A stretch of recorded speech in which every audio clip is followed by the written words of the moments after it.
Development impact bonds, or DIBs, are a financial mechanism in which an investor pays for a set of interventions that address a social problem. DIBs start with an investor. Think major private investor or bank. The investor provides the upfront capital for the intervention. Then the service provider, which is typically an NGO, carries out that set of interventions. The program is then closely measured by specific agreed-upon targets, and then the outcome payer pays the investor back based on how well those interventions have performed against those targets. Who are outcome payers?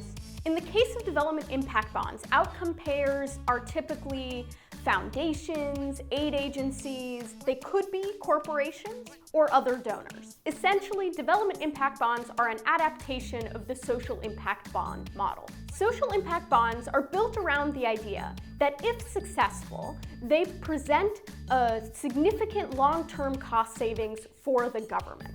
The major difference between social impact bonds and development impact bonds is who the outcome payer is. In social impact bonds, the outcome payer is the government. However, in many developing countries, the government can't serve as that outcome payer, either because they don't have the resources or they don't have the credit rating or trust from investors. It may still be somewhat confusing.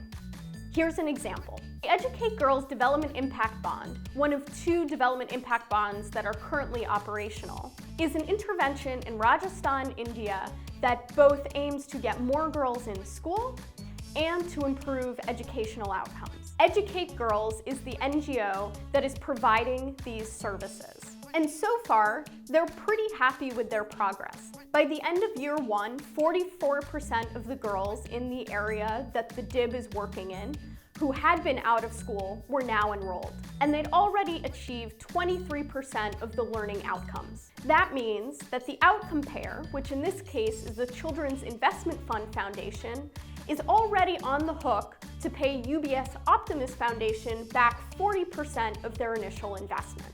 And the players involved in the Educate Girls bond, which certainly is a very small amount of money, really look at it as a test case. And one thing that's clear from their experience and the experience of others who are trying to put these together is that it is a real challenge. DIBs take a lot of time and effort and have a lot of upfront costs. Those working on DIBs say it takes an average of 12 to 18 months to get one off the ground, and it could take longer.